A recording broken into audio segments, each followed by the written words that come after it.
Sports. I am Mighty Q, and today I have a old friend and competition on today. It was a guy that honestly, he in high school was above and beyond what the other competition was. He was a guy that was essentially set apart from everybody else. When it came time for talking about districts, we knew he was already ahead of the game. It's like who was playing for second, essentially. It's someone who I honestly probably am most disappointed that I actually didn't stay in touch with in terms of golf because of the knowledge that I got just from playing with him a couple times. But it's a good friend of mine, B. Smith tour player, Brandon Smith, coming on the podcast. Brandon, how are you doing today? What's happening? Doing good. Just hanging out over here in Fort Worth. What about you? Hey, nothing better than that. It's Fargo, North Dakota is the place that I call home these days. But Oh, so it's a warm day down here in Fort Worth. oh, yeah, we're at 8 degrees. It is sunny. We got some snow yesterday, so I was out Ooh, moving snow this morning. But yeah, I haven't touched a golf club in like 5 months. I So, didn't in realize. terms So of you're. actually playing. I don't know why I just assumed in my head like associating you with like Lone Star High School still, because that's like the last time I saw you. I don't know why I thought you were in Frisco, Texas right now, but yeah, you're up in North Dakota. Yeah, it was an interesting switch, and I'm still kind of figuring it out to some degree. But yeah, it's a Where's different family? world. Yep, still in Frisco. Okay, gotcha, gotcha. Yeah. So, I mean, they're still there. It's literally like I'm out here pretty much by myself these days. Like it's literally just me out here. So like it's chilling. Nice, nice. And when it comes to the golf game, like I don't know, I started playing decently like into the summer as we Yeah. got rolling, but I've pivoted my game from I'm not actually going to try to like compete in a tour when it comes for like golf wise. Um, I'm going to do more long drive stuff because when it comes to Ooh, like my essentially, I mean, I got a sim 2 years ago, like when they kind of first come out. I mean, I was putting up ball speed and club head speed numbers that were decently close. I mean, I was carrying the ball on average towards the end of the summer. I don't know, it was like a 330 carry average. yeah, yeah. And it's just like, I think if I kind of hone this in, I was like, I think I can get pretty good at this. Nice. Yeah, I always knew you could move it. Like when we played in high school together, like like you were the guy that was just shitting on it past me every time. That was the one thing, being Especially those. being a little kid, like that was Those always cool. It's like, yeah, I'll go hit a driver really far, like fine with me. hell yeah, no, you can move it. Like you were a lot of lean muscle. Like I was, I'm still tall, skinny, lanky guy now, but I had literally no meat on me in high school. So I, kind of did my little 250 dink and hit my little 6 iron in the middle of the green and would make a putt every once in a while. Um, Yeah. but yeah, I remember you could freaking move it. Yeah, and that was always the interesting part about it. It's like, hmm, just watched you the entire time. It's like, up, there's another par. Up, there's a birdie. Up, there's another par. Up, birdie, birdie, birdie. Uh-oh, here we go. Yeah, Now, you don't want now, to you don't want to see it now. No, now like, oh, there's a bogey on a par five. Oh, there's a 3 putt. oh, geez, I doubt that. But so essentially, tell everyone how you got into originally playing. I mean, Yeah. what got you started? What's your story and background with how you got to where you're at today? Yeah, I'd say, I always kind of struggle to answer the question like, when did you start playing? Because there was never really. I mean, I probably picked up a Fisher Price Club when I was 4 or 5 years old. My dad was always a golfer. He's taught in the North Dallas area for like the last 30, 35 years. Teaches a lot of juniors, a few high level amateur guys, and he's actually worked with a Champions Tour guy named West Short Jr. for quite a while now. So yeah, my dad kind of got me in the game early. I always played ice hockey growing up until 8th grade, and that was kind of where my head was at, like in the future, like looking to play college hockey somewhere. Obviously with dreams to play in the NHL, just like any other little kid.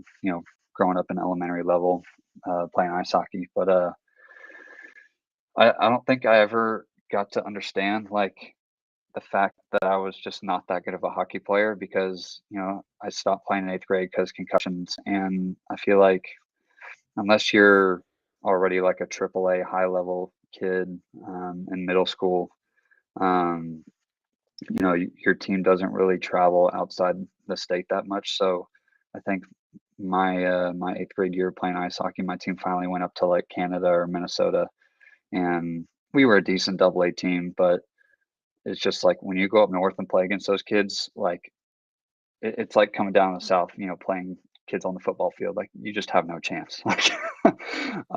Like I'm pretty sure I remember stories of like the Dallas Stars Elite team, which is like the AAA junior team in Dallas. I don't know if it's still the name of it, but that's what it was when I was playing. You know, they were the world beaters down here in Dallas. They would beat teams by double digits and whatnot, and then they go up to like Michigan or Canada and get shut out like 10-0. It's like it's a different world up there in ice hockey. But yeah, so a couple concussions, and I always play golf in the summer, so that was kind of the next hobby in line that I wanted to attack. And I had like a full semester after those concussions to get used to taking classes again. I had a lot of free time to myself, so I actually got a lot of time to practice and get better. And um, I just learned to love the game on a different level. Obviously it was a fun get away from ice hockey in the summer growing up, but now I loved it, and the fact that it was my only escape, after, laying the sticks, in the closet. So, um, yeah, that's how I kinda got going in golf. And then, that 8th grade spring semester, I was getting after it, playing a bunch, and then I showed up at high school and, um, yeah, I guess I was pretty confident that I was gonna, like, play varsity and, played a lot of tried to play as many junior tournaments as I could to try to get college coaches' attention. And I was actually the one to reach out to the A&M head coach before they reached out to me. I put up a couple good scores like my freshman year. I finally started to play good like towards the end of the fall of my freshman year, and a little bit in the spring. Um, I think I like won my first high school tournament as a freshman at the Honors Club. It was like a Jesuit tournament.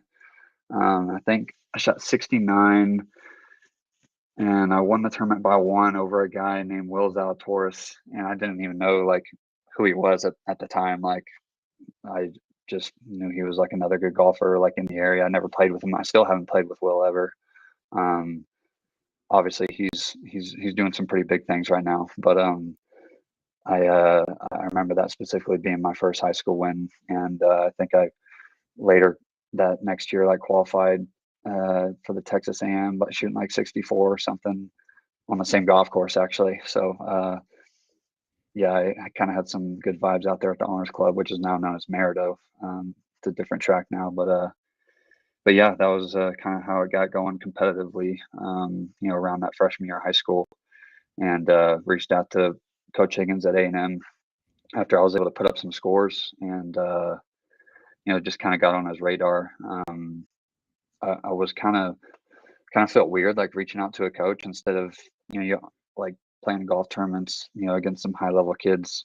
They'd be like, oh yeah, like this school reached out to me, these guys recruit me, and I'm just kind of here like fairly fresh like to the competitive golf world, and I didn't really understand that like college coaches were supposed to reach out to me. So I always wanted to go to A&M. My mom was an Aggie, and so reaching out to the A&M coach seemed like a good idea on my from my dad's point of view. I guess we reached out, got on the radar, and he watched me a little bit, and would see him.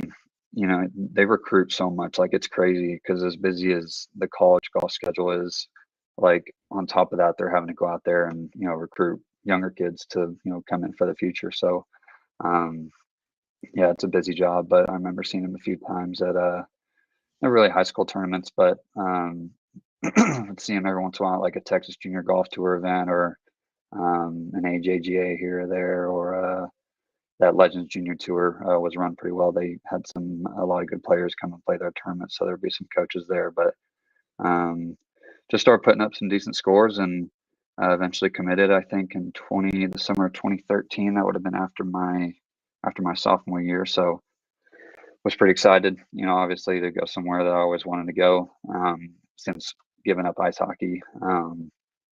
But yeah, I remember my dad actually worked as the head pro at a course down in College Station called Pebble Creek during, I think it was like '07 to '08 around that time for a couple years. And so I actually went to school at I was at Pebble Creek for 4th grade and then Oakwood for 5th grade, which is a couple schools, down here in College Station. So I learned to, love Aggie land and be around a bunch of maroon and white. And I remember specifically going out to Traditions Club to see the team practicing and playing, and that's just kind of where I saw myself, like really where I really wanted to be. And I knew it was, a pretty hefty goal trying to, basically start competing in golf, around just before high school to go and play against some of the best players in the country. I knew it was going to be tough, but somehow made it happen. And I had a rough start to my college career. I remember, I think it was 2 weeks before my move-in day. I went to a doctor and got an MRI that came back saying I had fractures in my L5 joint of my spine, which is like your spine has little stalks on the side that go up all the way, and the bottom right one on my spine, basically right next to your hip joint, had a hairline fracture in it, and there was like basically nothing I could do besides, a little bit of rehab, a lot of core strengthening stuff, just learning how to use the muscles the right way with, just a little bit of tension, not heavy load, just to try, build the muscle around that area and prevent it from happening again. So a little bit of rehab that first semester there, and I felt good enough to try to compete in the spring, but I just every golf swing still felt like it was, a little bit, not necessarily like a sharp pain, but it felt like something wasn't right down there, and just wasn't playing great. And I had a few guys on my team at the time that could really play. Chandler Phillips is one of them. He was there for 4 out of the 6 years that I was on the A&M golf team. Um, yeah, I was there for 6 years because I redshirted, ended up redshirting my first year, and then COVID, so that's why I was there that long. But yeah, Chandler, who just won on the Corn Ferry Tour this last week, he was a teammate of mine for 4 years. And then Cameron Champ was another guy that was on the team at the time, and he could hit it about 95 yards past me. He would hit it 50 by you, just like Yeah. He's built a little different, and, like, dude. that's a guy that I when mean, that's the reason why I looked at my numbers and I saw him and I was like, "If he can do it," yeah, "Okay." I was like, "I think that's what I should try to do." yeah, no, yeah, if you're carrying at 330, then you're right there with him. But it's sorry, one second. It's like I really, I mean, I guess I had 2.5 years with him, but it really didn't feel like I had that long of time playing with him. Yeah, because I got there in the fall of 15, and he was there through the fall of 17. So yeah, I guess I just had him for basically 2 years. But he, I think he was battling some back stuff his freshman year too. So he had a little bit of a tough start to college. But I remember there was one summer that he just popped off and won everything. There's an amateur tournament up in the, I think it was in the Northwest at Chambers Bay this time. He won the Pac Coast Am up at Chambers, I'm pretty sure, in 2017, and then he won the Patriot the previous winter, which is a big amateur tournament over in Arizona. He won like one of the biggest college events of the year at Olympia Fields up in Chicago earlier that fall. Um, and then that summer he also won like the Transmiss up at Prairie Dune. Like he was just winning everything. And like we always knew like this guy's going on the PGA Tour. Like you just literally watch him warming up and it looks like a guy that can win a major championship.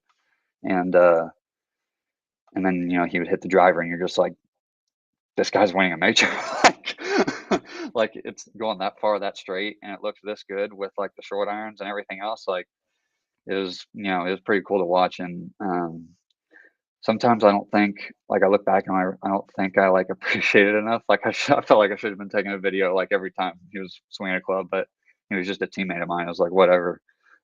Played with him every day, but, yeah, I had those guys on the team, so obviously, trying to make the lineup, which is the top 5 guys, to travel to tournaments was gonna be pretty difficult, and, I started to, finally play some solid golf in the, I'd say, spring of 17 to summer 17.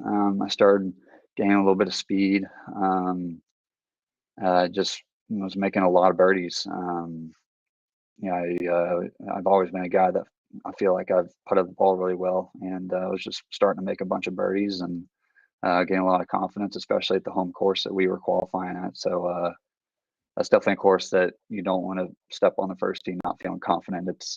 Um, it's not really that tight, but if you're not feeling good with the driver, you're gonna lose at least a couple golf balls, and especially on a spring day that's the wind's blowing. So having confidence on a course like that is huge.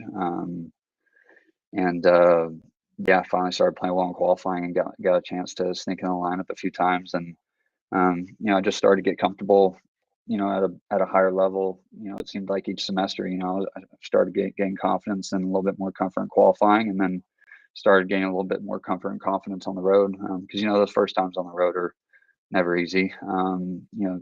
Just starting to get a chance to play for your dream school. Putting on the maroon and white and having the A&M golf logo on your chest was pretty cool for a few times. It might have been a little nervy. So, but yeah, I played really well in the fall of 17 and fall 17, spring of 18, and our team had a chance to play against Oklahoma State on their home course in quarterfinals of NCAA's, and I got paired up against Austin Eckroat, who's on the PGA Tour right now. He's been playing really well the last couple of years. But yeah, their top five was made up of him, Matthew Wolf, Chris Ventura, Zach Boshu, and Victor Hovland. Is that four or five? Eckroat, Wolf, Ventura, Boshu, Hovland. Yeah. So they had a solid five guys lined up against our five, and we thought, our guys were playing pretty well and thought we had a pretty solid chance. I remember there was I think it was like a 20 or 30-minute stretch where it looked like we were going to win the match, and there was probably somewhere between 40 to 60 people following each group. So it's match play in college. There's five groups because each guy from each team is playing against the other guy, and you're just separated by five different groups. So there's a bunch of people out there wearing orange and black in Stillwater, coming out to watch. Oklahoma State golf history is incredible. Look how many national championships and how many guys that have been successful on the PGA Tour have come through there. So yeah, it was a pretty intense battle. But I was all square going on the last hole, and Austin hit a couple great shots on gettable par five and tapped in for birdie, and I had a chip from just short of the green to. I think I basically had to make it because he was on the green from 25 feet putting for eagle. I had a good lie, and it was a pretty makeable chip, and I chipped it to this leaning over the edge of the cup, and I was just like, oh my gosh. And then yeah, we ended up losing, I think 3-1, and then Chandler was an extra holes, but once they won the third match, it was over. But that was a pretty fun year. And then yeah, we were a pretty competitive team in the SEC and in the country overall. When it came to nationals, I felt like I always played pretty well. Once we got to nationals, I don't know if it was just from just excitement or if I was just that much more focused. It just always seemed like when it came time to play at regionals or nationals, I was always excited and ready to show off my stuff and see if we can make match play is just so much fun. Even if you're the 8 seed playing the 1 seed, I remember yeah, we had that match against Oklahoma State, and I think I was actually the Indy. The six man at SEC's my 6th year. We got paired up against Georgia, who was the 1 seed when we were the 8 seed. And almost makes it even more fun because if you can knock off the 1 seed, it just feels awesome. Like you're just going to run through everybody. So, yeah, it gets pretty exciting playing in match play. And then, yeah, in 2019, we had another run at nationals. Played against Vandy, lost to them in extra holes. That was a tough one. And then, COVID hit in 2020. Really didn't feel good about my game then. Was going through a little bit of a rough spot, both on and off the course. Just needed to figure some things out. And, I had the option to either turn pro or come back. And it felt like a no brainer. Like I needed to come back and, not only have another chance to try to win a national championship with the team, but just to have some time to figure some stuff out. Because I knew once I turned pro and we're playing for money, guys don't play around. And it's expensive. I'll get to that in a second, but yeah, I gave myself some time to figure some stuff out, and like I said, both on and off the course, and played a little bit better in that spring of or in that fall of 2020. We had to play like all SEC fields because we were still like quarantining or whatever, and I played solid then, and then my last semester lost a little bit there in the spring, and had to try to fight my way back in the lineup, and it was tough. There were majority of the guys on the team were playing decent. I think we got to the semifinals of the SEC, so it was just tough for coaches to throw me in there when the team was competing pretty well. So it was a tough way to go out. I remember I got subbed in for the last round of my college career, which was the final round at regionals, and I didn't play great. And that's where our season ended, and that's where my Aggie golf career ended. So that stung pretty hard after a long but fun 6 years. But yeah, I turned pro that summer and been going at it for about a year and a half now, and feel like I've learned. I would almost say I've learned more in this last year and a half than I did in those 6 years in College Station. But I also, as much as I've learned from this year and a half, I feel like my eyes have almost been opened to some things that were happening in those 6 years at A&M too. So it's almost like I'm just learning nonstop from a lot of things. So it's been pretty fun. But here we are now.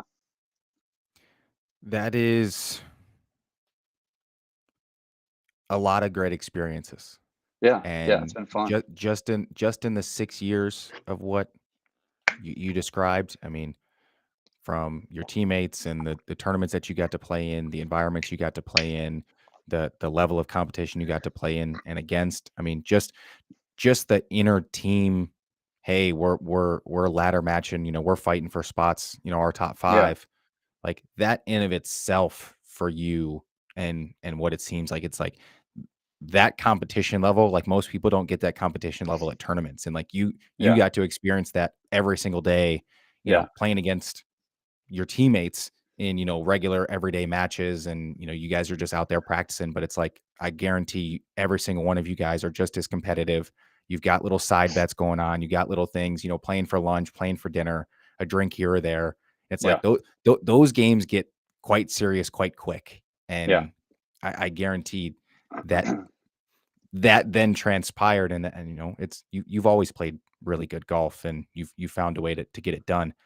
What was some of your so I mean, I know year and a half worth of playing pro versus college, yeah. but if you had to pick like a best moment out of each, I know there's Oh, probably an infinite number, but yeah. if you like if there's something that's like it just kind of sticks out, like it's just that one No, yeah, thing I you like that question. Yeah, yeah, yeah. So just from college golf and then since turning pro, you want one from each? yeah, let's just do one each. So that way it's like you've got your Yeah, 6 years. Like if you boiled it down to something that's like, hey, this was just my favorite part about this, I would, basically turn around and go back if I got this exact same thing. yeah. Yeah, I'd probably be playing that match against Oklahoma State and Stillwater. It stings obviously because we didn't win, but like, it was just like such a cool moment. That day, a lot of stuff happened in like the span of like less than 30 hours. Like, we were kind of on the cusp of either making match play or not. Tough golf, like really tough golf course, kind of the same type of style as Traditions Club and College Station. Not that tight off the tee, but if you do miss the fairway, it's really penalizing.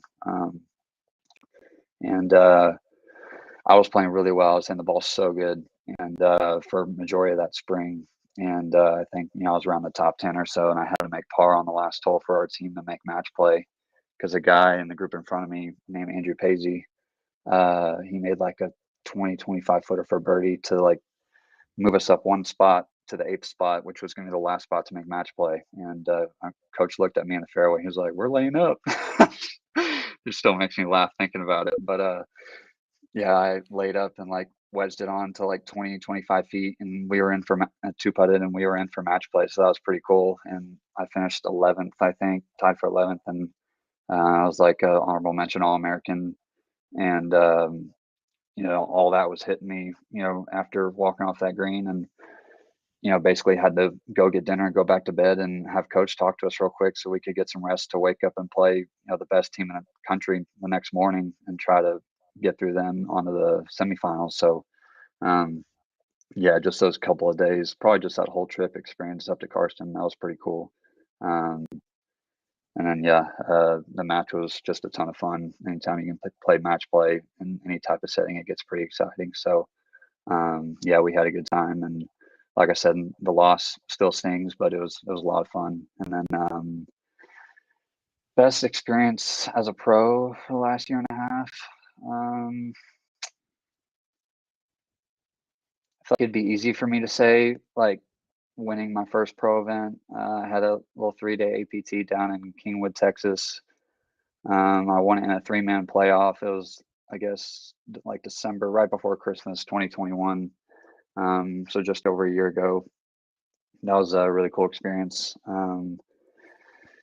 I don't know if that's one that I would say I would like for sure want to go back to, or if one that I feel like I learned from the most. Trying to think. It's just been awesome, like, just learning from all the trips and experiences over the last year and a half. I don't know if I just have a more open mind, being out here on the road virtually, by myself, doing it on my own. I have a guy that I travel with usually to majority of tournaments, but, it's not like you're out there with a team. It's, an individual deal. I always feel like golf is an individual sport to begin with, even though, you can play team golf, but, you know, once you turn pro, it's on you. It's all you. And, yeah, I'd probably have to say it'd be that win last year. But yeah, it's all been a lot of fun, just learning from everything. Um, but yeah, if there's one moment, I'm still like trying to think like as I'm saying this to make sure that I'm not missing something. But yeah, it's probably the win down in Kingwood. I won 10,000, so that was pretty cool to get the big check, big Happy Gilmore check to go home with in the car. Hey, But that's awesome. yeah, it was pretty fun. But once you turn pro and you win $10,000, you see how quick $10,000 goes down the drain. It sign up for Q school, 6,500 or whatever the hell it is now, and then just traveling. Like I said, like going to Asia over Christmas break. That $2,300 just to sign up for Q school. Not to mention the couple grand it cost to get over there, and um, I was almost at a point where I had to buy a set of golf clubs just to compete because I couldn't find my golf clubs over there. But it goes quick. You start to realize that pretty quickly. Yeah, that is one thing about the sport is it does tend to get quite pricey just based Yeah, off, yeah, travel especially. So, what are your next steps? I mean, I know you're attempting these different qualifying attempts and you're doing different things like that, but what do you think your next steps are? What are some things that you're working on? Like yeah, where do you see yourself going from here forward the next like 3 to 5 years? yeah. You know, I, when I first turned pro, I remember talking to my dad a little bit, and you know, sometimes a lot of people out there in a tough spot. Like I know it's tough for my family to support me playing professional golf. Like we were just saying, it gets really expensive, and so I've actually had to have a lot of sponsor help just to keep me afloat and have some chances to try to qualify for some tournaments and get some status somewhere. But yeah, I guess how do I word this? Yeah, like I'd love to say that, I see myself with a PGA Tour card out there competing against the best players in the world on a weekly basis, next year. That'd be awesome. My life could change at the next Corn Ferry Monday qualifier. Say I, pop off and, shoot 10 under and, you get a spot in the Corn Ferry event that week and you start getting on a roll, top 25 after top 25, and it gets you into the next week and, you get some status out there and, have a great year and boom, you're on the PGA Tour the next year. So, um, the switch can flip at any time. It's just all about maximizing the opportunities, and so that's what I've been trying to do. I wanted to get a full year under my belt of just playing a bunch of tournaments professionally before I decide to leave the country and try to go get some status elsewhere. So yeah, I played a bunch of APTs last year throughout the spring and summer, and then Texas State Open. Tried to play majority of the local Corn Ferry Monday qualifiers. Tried qualifying for the Byron. Just tried to find basically anything I could to play in because, like, PGA Tour players probably majority of the players on the tour right now try to play around 25 events a year, I'd say. That's just a guess. But some guys might say that, I play a lot of tournaments, but at the same time, like majority of the tournaments I play, I guess besides the main season APTs last year are like 2 and 3 day tournaments. There's a bunch of NTPGA players tour events around this time of year that are all a bunch of 2 day events. So it's just like perfect, easy reps to, get some playing time in and just keep the rust off and stay sharp heading into the spring.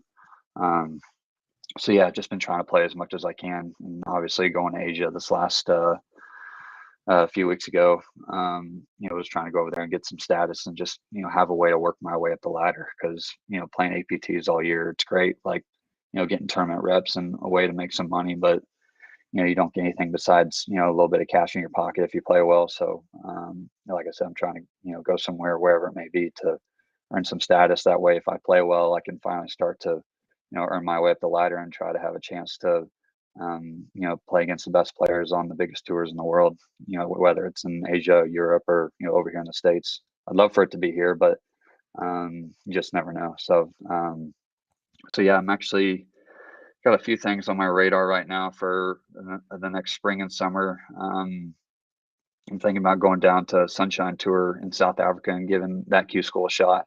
I had a roommate, or I have a roommate down in College Station that he went and did that last year. His name's Dan Erickson, and he played well in some events down there. And I think it's been great for him. He made a bold decision, coming right out of school to just kind of go solo out there to South Africa, and it seemed like a wild decision. Like, most people probably haven't even heard of the Sunshine Tour. And if you don't, know professional golf that well, most people haven't heard of it down there in South Africa. But, they got a solid tour with them with some decent purses down there week to week.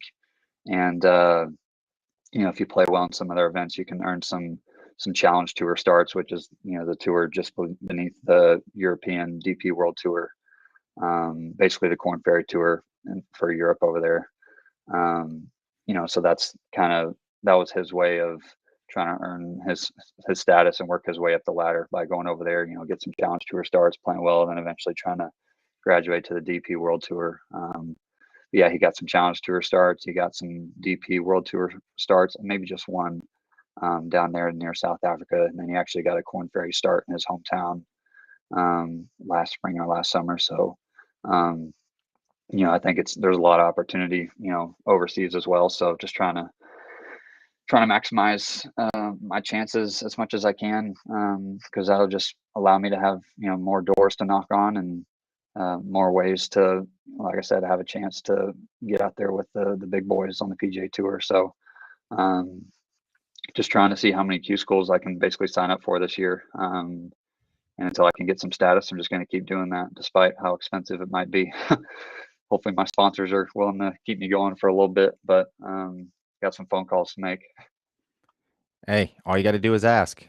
So, in terms of like going to South Africa or, versus Asia or, Yeah.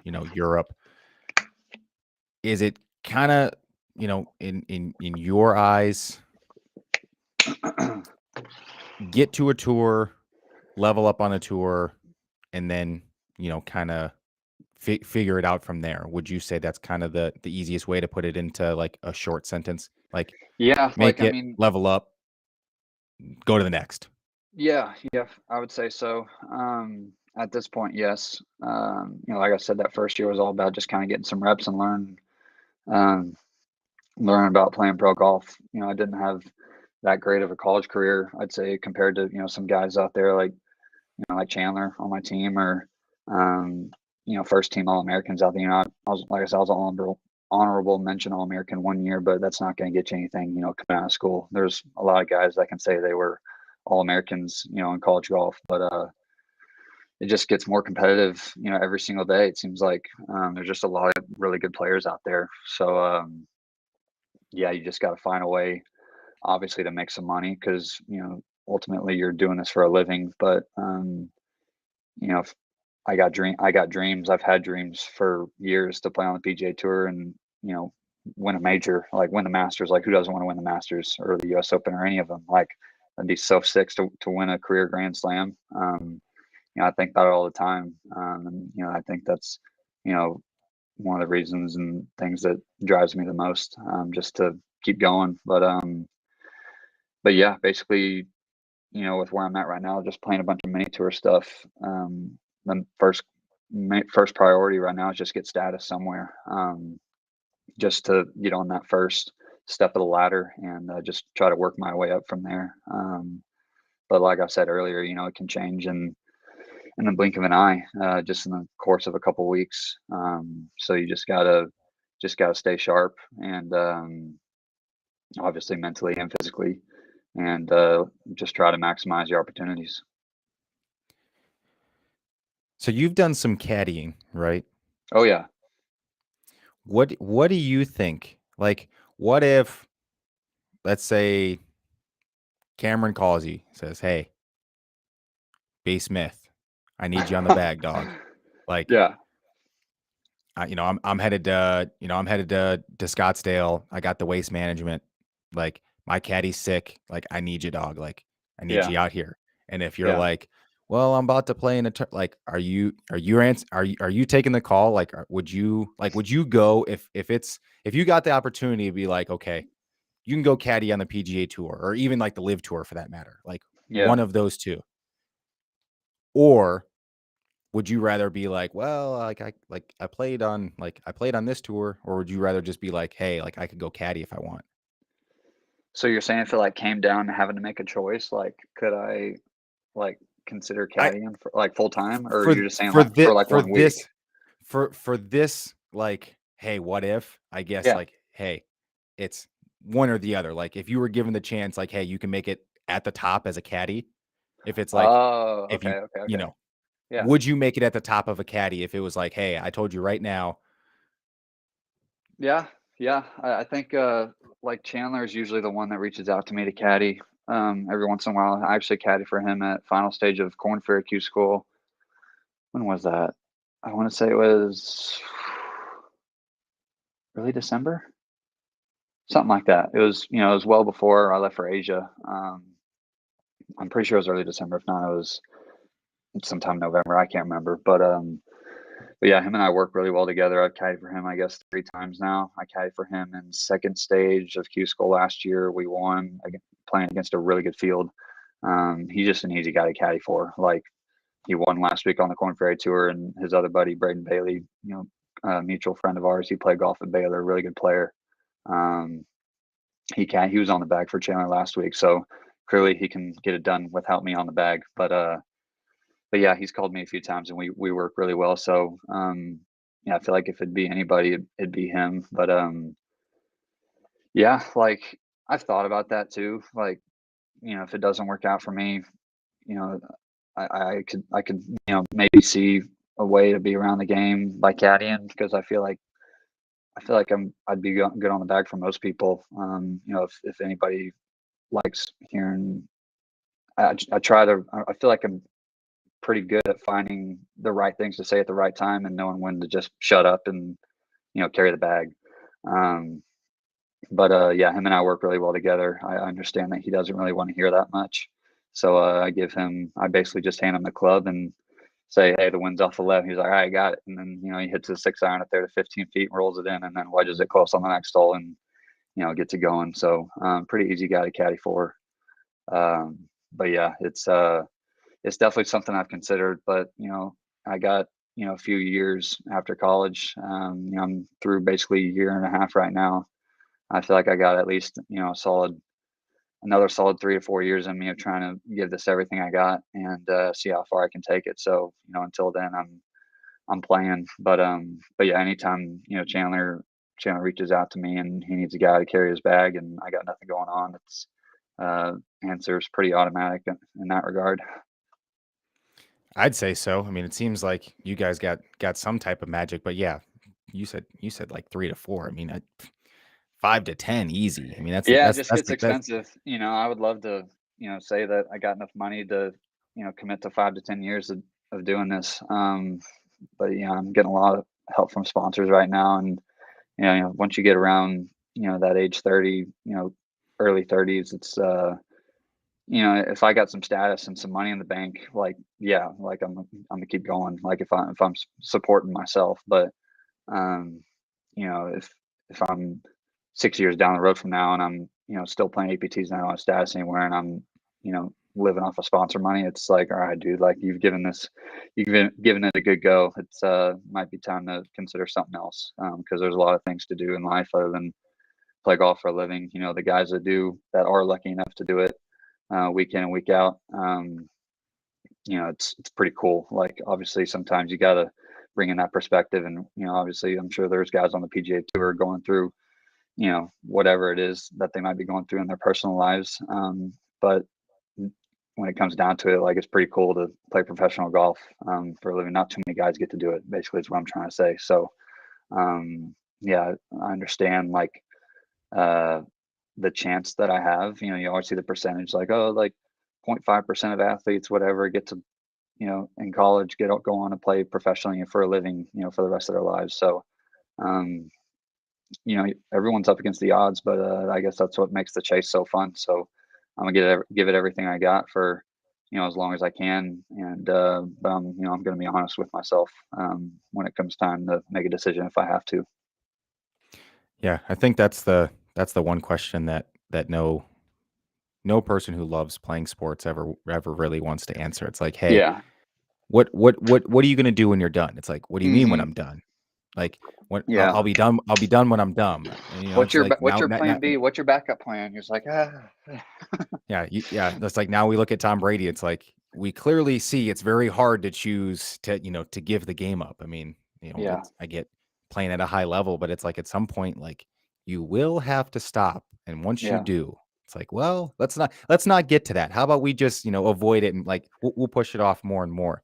Yeah. So, for you, though, I mean, I know that hockey teaches you a different way. I mean, it's the same that wrestling taught me different things and football has taught me, and same with golf. But like for you, like comparing both golf and hockey, like what do you think are two to three things that you've really learned from both? And I guess they can both carry over with one another. But Yeah. I know that it's very different worlds and different lifestyles. So in terms Yeah. of what their ability to teach, though, like what have you felt from both? Like you want like commonalities or do you want, different things from each? I mean, I guess if Either. there's like if yeah, I mean, if there's Okay. some carryover that Yeah. you've noticed or not whatnot, but I mean, I know that they're different enough that there's probably Yeah. Yeah. I would say something that some like a pattern that I've started to recognize a little bit more playing golf competitively since college. Um, that I definitely saw in hockey is like, obviously putting the gear on in the locker room with the guys, just kind of getting in the zone. Obviously, it's like playing a game of ice hockey. Once you get to the contact level, it requires maybe a little bit different intensity than, a round of 18 holes does. But um, I still feel like, tapping in your mindset in the zone, people would call it as, uh, whether it takes you 30 seconds to do it or 10, 15 minutes, I feel like it's still necessary in both sports. I've started to understand the value of that. Just having, whether it's, a couple minutes or, 20, 30 minutes to myself in the morning or in the afternoon before I, leave to go warm up to play a competitive round of golf. Just having that time to kind of organize your thoughts. Just it kind of helps me, reminds me that I don't have to do too much, whatever may be going on in my life. Golf can be a hard game and it's, really easy to go down the rabbit hole of thinking about all the things that are required to be executed to hit a good golf shot. And it's like, but when you're in the zone, you're just swinging the club and the ball's going where you're looking. So, like I said, just taking that time to organize those thoughts and realize that it doesn't need to be any harder than you make it. Um, so yeah, I would definitely say just that mental preparation before a round or before a hockey game it has a little bit of similarity. Obviously the intensity level and energy level might be a little bit different, um, but yeah, definitely some commonalities there. And then yeah, I would say golf and hockey. so, I mean, I def are you doing that with, like, music? Is there something that you're listening A to, little or is bit, it yeah, yeah, just yeah. So I some try to like loosen up. Whenever I was playing, like I said, I didn't play ice hockey competitively until I stopped in 8th grade. So it's not like I don't even know if I had a routine like before a hockey game. I think our team maybe like did jumping jacks like outside the rink, like warming up basically before a game just to get loose, have something to do instead of being idiots in the locker room. But now having a routine before a golf tournament for me is huge. I usually get up. Recently, I've adopted taking cold showers. I know it's cheesy, but damn, they get me going. um, hey, you need something. yeah, so I start the day with that now, and usually, I got like probably a 20 or 30 minute stretch slash kind of activation routine that I go through with my body just to feel mobile, feel loose before I leave to go to the course. Um, and then, yeah, maybe just like listen to music as I'm doing it, or sometimes I might have time to meditate before I go play. Sit down for 10, 15 minutes, much time I have, and just try to organize my thoughts, bring my awareness to my breath, and just I guess really it's just me taking my focus away from anything that could stress me, from the competition, just the butterflies and the anxiety and excitement that comes from going and competing in whatever it is you do. So just having that little bit of time to myself to organize the thoughts and emotions and get those in control before I head out and do what I love to do is pretty crucial. Um, and yeah, obviously, the intensity, it's not really the intensity level that's different. I would say it's just a different kind of intensity. Um, some guys play really well on a golf course when they're just super relaxed and talking a ton. Um, I've kind of seen that I've played well with all different types of emotions. I've played really well with uh, high intensity and high focus. I've played really well before, when I'm just playing with my buddies back home and everything's laid back. Might have had a couple beers or something and got the music blaring. Um, it's it's good for me to see that I don't have to be in like a certain specific mindset to play well. But I definitely feel like when the pressure is at its highest, and I'm competing at a high level against some really good players, usually when the focus and intensity is at the highest, and I'm really, I guess I'm really, I know my tendencies really well, mentally and physically with what I'm doing with the golf ball. That's usually when I'm playing my best. So just trying to be aware of that, try to keep it simple. It never ends up being something different at all. You always end up coming back to the same swing thoughts, go down the rabbit hole of, whatever some other guy that has a really pretty swing might be doing. It's really easy to do, but when it comes back to it, you're not built like that guy. So you got to do what, you've been doing since you first picked up that Fisher Price club and just swing your swing like Arnold Palmer would say. But yeah, I guess that's pretty much it. Just the different kinds of intensity. Obviously, being on the bench, I was a defenseman, and I wasn't like a huge guy. Like I was a taller kid growing up, so I could bully a little bit. But once we got to like 7th, 8th grade, guys actually started like filling out. There was like some big dudes, the guys that were starting to get bigger, I guess I should say. And I was, I didn't have much meat on me, but I was a taller guy, so I could bully a little bit. And I was a guy that liked to use the body, playing defense. I'd be steaming on the bench, and I would just like see a guy that I just wanted to go destroy. And I cannot tell you how satisfying. I mean, you're a wrestler, so you know the energy that can come from taking a guy down. But when you lay the body against somebody on an open ice hit, there's nothing more fun, I swear. Because Man, I that mean, sounds great. because you know what it feels like to get hit. Like the wind gets knocked out of you, you feel like you just ran into a wall, and you see the other guy skate off laughing, basically. And whenever you do it, when you're the guy that does it, there's no better feeling because you know how much it sucks to get, you know, laying down on the ice. But yeah, hockey.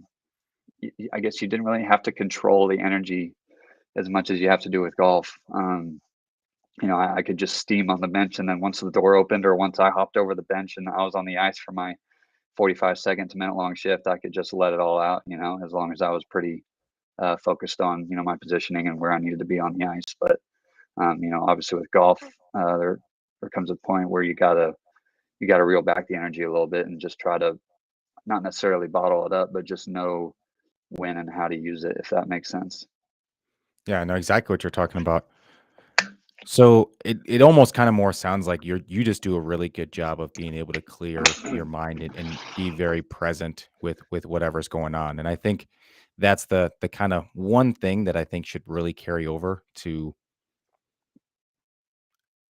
I guess it probably can carry over into some other stuff, but it's just like you talked about the meditation and finding your breath and then having the ability. It's like, well, I was having fun, not as focused, still playing great, super locked in, Yeah, super focused, still playing great. And it's just like I just think that you have that ability to basically, hey, we're playing some golf, let's lock it in. Like let's yeah, focus on playing some golf. Forget about all the other stuff. Like back to the basics, swing your yeah, swing. You're just having out here fun, like you yeah, said, swinging a Fisher Price club.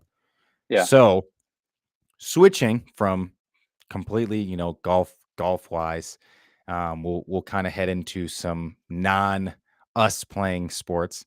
We'll get into a little bit of the publicality of the sports and people are playing. yeah. Who do you got this weekend? So it's Chiefs Bengals in Arrowhead, and then the 49ers go all the way across the country to play the Eagles in Philly. Man, those are 2 tough places to play. Um, I think I gotta go with the home team in both scenarios. I mean, yeah, that guy throwing the football for San Francisco right now, Brock Purdy, seems like a pretty calm, poised, confident guy right now, though. And he's got a lot of weapons. Yeah, is the Eagles defense has I mean, I know they were best team in the league overall, but how's their defense? Their defense has been pretty solid. They added a couple pieces at the trade deadline, Okay, and pretty healthy. it it at this point of the season, as healthy as they can Yeah, be. And I mean, I yeah, it'd be think tough for it's me to kind of not like take. yeah, everyone's kind of missing a guy or two. Yeah. Um, I think of what you just said is probably the best storyline too, because it's like Andy Reid playing in a Super Bowl against his old team. Like it Oh, just yeah. sounds cool. And then like It Patrick does. Yeah, I didn't Mahomes even think against of that. Jalen Yeah. Hurts. Like Yeah. it's Jalen Hurts' time to shine and step up. But it should. Oop, hold on. All right, you're back. There you are. Uh-oh. Sweet. So if that happens, Chiefs Philly in the Super Bowl, who you got winning? Where's that game at? Arizona.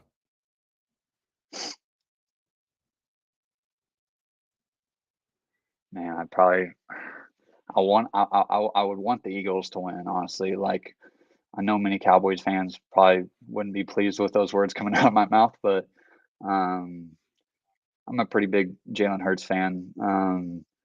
I just like how he goes about his business. He lets the results speak for themselves. He's a pretty quiet guy, and, um he just seems like he gets after it and knows how to win.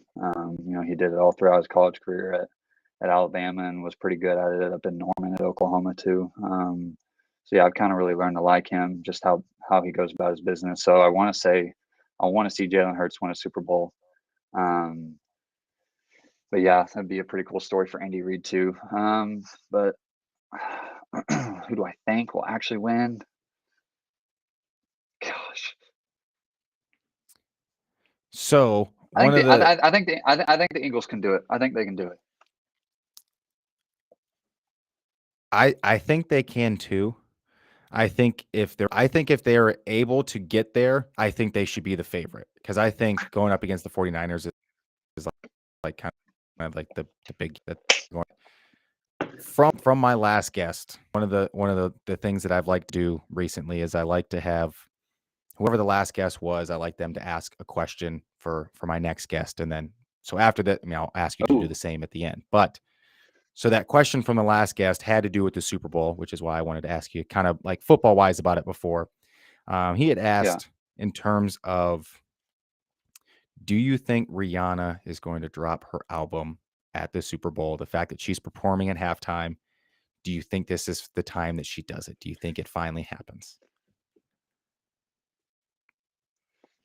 Out of the blue. I know, it's random, and that's kind of the fun nature of it, you know? You don't know kinda what's going on. I had a Rihanna phase there for a little bit, I'm not gonna lie. Not gonna lie, she's solid. Um, Rude Boy is probably my favorite song, honestly, of hers. She's got this one song, I think it's, the Love song, and Love has, like, 10 E's at the end of it. I think Future's featured in it. It's, like, probably a top 5 favorite R&B song of mine of all time. Um, so, yeah, I love Rihanna, but, do I think she's gonna drop her album at the Super Bowl? Like, is she gonna, like, sing, like, a couple songs off the new album? Is that what the question is, basically? I Or think that's kinda what it's like. I think it's like she's gonna sing a couple of the albums, and then by singing a couple of the songs, like, she's gonna drop it, like, later that night, and so it's like, yeah. "Oh, by the way, it's like, you can get it now on Apple," like Yeah, that'd probably be a pretty smart move on her part. Um, how has this been like a long anticipated album or I guess it's been, like, 3 years, but oh, when okay, when then when it yes. when If it had it was like, I think she dro and then it was like, "Yeah, it's been, like, 3 years," and I was like, "Oh, okay, yeah, yeah, okay, yeah. Yeah, yeah, yeah. That makes sense now. Yeah. I could see it. Yes. okay, I well, remember I there it remember is." like everyone was waiting on like Travis Scott's album like a few years ago. I think it was Astroworld that we were waiting on after Beebs in the Trap. Like Beebs in the Trap came out and I think fall of 17 because I played it my entire sophomore year at school. And or I guess that would have been my no, it would have been fall of 16, my bad. Sorry, Travis Scott fans. Um, yeah, he dropped that and we had to wait like another 4 years or something for Astroworld. Because you know how artists go, they're like, oh yeah, it's dropping tonight, and then 2 years later, it still hadn't dropped. Yeah, exactly, that's Cardi, Playboy Cardi did that. Drake did us dirty with that for 2 years, Oh and I yeah, mean, that was a like, Drake had us, like, on top of the world when he came out, and it was this, like, album year after year after year. It's like, that's what made yeah, Drake the best. Drake gave us consistent albums year after year about the yeah, same time. We were like, "We yeah. know It's that true. Drake's dropping, like, we're good." Yeah, So, like I said in this from the last guest to and it's a yeah. carryover So now thing. I got to So, think of a what question. is the question that you would like to ask to the next guest? And so, and like Mm, how it just was with like the Rihanna, like it can literally be anything. It can be a life question. It can be random, whatever's going on today, whatever's going on with you, what you think. okay, I don't want to mess this up. I know there's no wrong answer, but I want to like I have an opportunity. I need to capitalize. Um, That's the fun part about the podcast too. It's like, and it's just the long form, and people think like that. I'm gonna rant a little bit actually on this because it kind of gets me going. There are a lot of people that do pre-scripted podcasts. They write out their entire script. They don't actually do it like a live conversation. They literally plan the whole thing out and like they're acting throughout the whole entire thing. And that's yeah, something that drives me insane. And the fact yeah, that people do that for podcasts, it's like it's not a TV show. It's a yeah, podcast. It's a conversation. Wherever it goes, it goes. That's the nature of it. And so, like, that's the yeah, fun part about this. It's like, "Ha, I got you stumped." So that's how people know this shit is live. yeah, yeah, yeah, yeah, yeah. Yeah, good point. Um,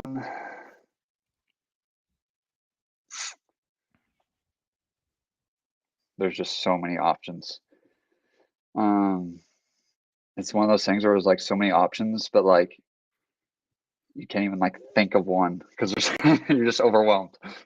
It's Um, like being asked to go to Dairy Queen and Baskin Robbins while also still in line at Andy's. Like, it's all happening at once. It's like, "Hey, pick one." yeah. Um, okay, okay. Give me like just give me a sec.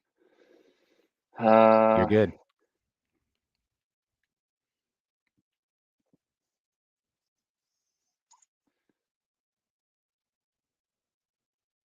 all right. I'm gonna be stupid and relate it to cold showers. Ask this Okay. person if they would rather take a cold shower or a cold shower at night if they had to choose.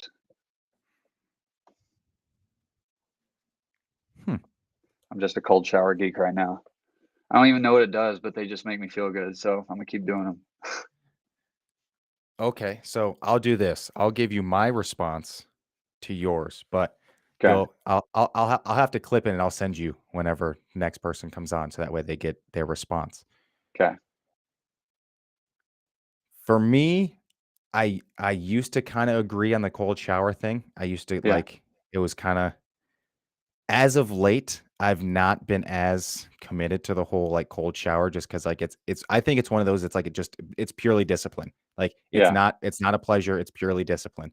yeah. I think I've traded in the cold showers and I've ramped up my like intensive cardio workouts. So like Ooh, I hate running and like lately I've been running a lot and like I force myself to run at least a mile on yeah, every push and pull day. So I don't run on leg days, but like every push and pull day I've now been running. yeah, I would much rather take a cold shower at night because like it to some degree is like an ice bath. If you yeah, if you prep it right, you can treat it yeah, like an ice bath. yeah. Um I agree with the people that, you know, they get up early in the morning, they get the fresh cold water that gets on them. But living here in North Dakota, I think I get Oh, enough of my cold shower walking yeah, just taking the dog out in the morning. It's like every yeah, day. Every day he yeah. comes whining 8:15, 8:30, having to go outside and I'm like, "Dude, like give me 20 more minutes. Like I don't like I'm not trying to get outside right now." And then you like Yeah. I never try to look at the weather. Like I don't want to actually look at the actual temperature. But, you know, a couple days going outside when I mean next week, we have some lows where the actual temperature is going to be -20. Not even Mm. wind chill. Actual temp -20. Is that like I was just up in New York uh, with my layovers. Like it was probably I think it was low 30s up there whenever I was walking around, and I was decently layered up. I had a beanie and a couple jackets, and I think I had like like long johns and a pair of jeans on or something. And but it almost seems like it's just a different kind of cold than it isn't. Like if you had like a day where it got like the mid 20s positive in Texas, that wind was pumping out of the north, out at the tribute, and that it was gonna sting. Yeah. But Yeah. like, I mean, I've never even experienced -20 Fahrenheit, so like, I feel like I'm just asking a stupid question. But like, is that temperature up there is it tolerable? Like, can you be outside or like? I mean, obviously you got to be Yes covered and up, like no. everything. But So, yes and no. So, having an outdoor company and doing snow removal is the reason I end up outside in it. yeah, And after a while, it's one of those, it's not that you're used to it, but it's again, it's just like, well, I'm not gonna die. So, like, yeah, I'm like, my body's going like, I'm going to continually adapt. Like, I'm not going to die doing this, but it is quite miserable. Like, yeah, I'm not going to like try to sugarcoat. No, it is flat out miserable. It it's a cold because there's still wind. Like the cold doesn't like it's not making you cold. Like most people think like, oh, like it's like I'm like I got like a chill on my spine. Like, oh, like I'm kind of yeah, like this is like your entire body is cold. I mean, it's yeah, like yeah. there's no, Like "Oh, your you know, toe, I like you notice how cold your middle toe on your right foot is. all of it, all of Yeah, it." Your feet have a different feeling. They normally, like, feel heavier because just, like, it's not as whatever, yeah, you're, like, trying to squeeze your hand sometimes, and, yeah, like, because it's, like, you're almost like, you almost feel frozen at to some yeah, degree, yeah, and, yeah, it is livable because we have shelter, but, I mean, how the Eskimos or, you know, whatever name they go by these days, however they do it is ridiculous because like yeah, they literally live in this. But no, it's we do live here, but no, it is really not livable. Like it's yeah, I try not to go outside. Like if I don't have to, I'm spending as little time outside. Like I take the dog out, I'm right back inside. yeah. If I'm going to the gym, I'm like hustling inside, leaving the car running. Like I'll auto start it when I walk in so that way it runs for an extra 10 minutes. Oh, yeah, So that yeah, way it gets warmer and then gets cold and then I'll auto start it twice before I leave just yeah, because the first time isn't enough. Like it'll run for 10 minutes and it's like it's still cold out because it's that yeah, cold. Yeah, yeah, it's not fun. It's not fun. yeah, And I can't play golf. I can't, you know, at least now like today the sun was out, you know. It normally when it's like peak winter, and we're at least now a month removed from the solstice, but the sun gets up about, I mean, in peak winter, like the sun isn't up until after 8, and the sun is down basically by 4. Yeah. Yeah. Yeah, I was just, I so like I said, I flew through New York City, and then my other connection was through Helsinki, Finland. I think I was walking through that airport at like 3:30 in the afternoon, pitch black. Like not the airport itself, but outside. You look at the window and you're just Yep. like, oh, it's 3:30. It's it's a different feeling, because then in the summer, it feels weird too, because, it's Yeah, 11:15 at you can night, and play it's golf. like you still have, like, these glimmers of, you're like, "It's 11:15 at night," and so, like, Yeah, I've got completely 2 different schedules, like, based yeah. on spring and summer versus Oh fall and wow, winter, like, it is, that's interesting. because I mean, like you said, I mean, I can still 10:30 is probably as late as, like, if I was on 17 and it's 10:30, like, I'd be like, we might not be able to play 18." Yeah, But, like, it'll be close. But that's at 10:30 at night. that's awesome. You can get a lot done when the sun is up at 6 AM and Yeah, it's doesn't not down until basically 11. Like, yeah, it is a lot that you can get done. yeah. So where can people find you? Is all your stuff still B Smith Tour Player? Oh yeah, pretty much on Twitter. Yeah, B Smith Tour Player on Twitter. Hit me up. I'm team follow back for the most part. And then Instagram, Biggie Talls, Biggieta. And instead of two L's, it's two number ones, 1 1, and then Z. That's Um, right. what else we got? Yeah, that's pretty much my only go to. My TikTok is I'm not quite viral status on TikTok. I'm not viral status anywhere, but TikTok definitely not. I probably got about 8 followers on TikTok, but it's a pretty solid app. I'm an app limit guy right now. I got like a 15 to 20 minute limit on my apps because I just get mindlessly scrolling. But there's a lot of good stuff on those apps that keeps me coming back every day. Man, you're telling me, and that's the issue about, like, making some of the stuff, because it's like I'm trying to, like, semi get stuff done and, like, make a couple videos, and then, like, that one video hooks you go to the next, and it's like, "Oh, well, this is Oh perfect. I needed this exact thing," and you're, "Oh, yeah, yeah, it's they did good. They did yes, really good with that app." they're still doing good. Yeah, nothing's changing for them with their business model. Well, Brandon, I appreciate you coming on, Oh because yeah, this was a much overdue conversation that you and I yes needed to sir, it have. was. Because it's one that, I mean, honestly, you and I mean, I'll more than likely have you on multiple times. So this was like the intro, the welcome back, the how you doing. But like I said, thank you for taking the time.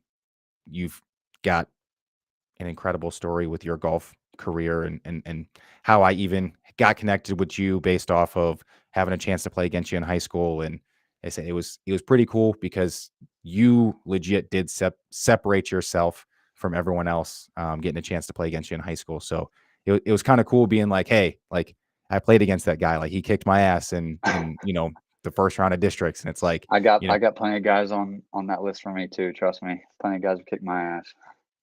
that's the fun part. But I said, always appreciated, always welcome on.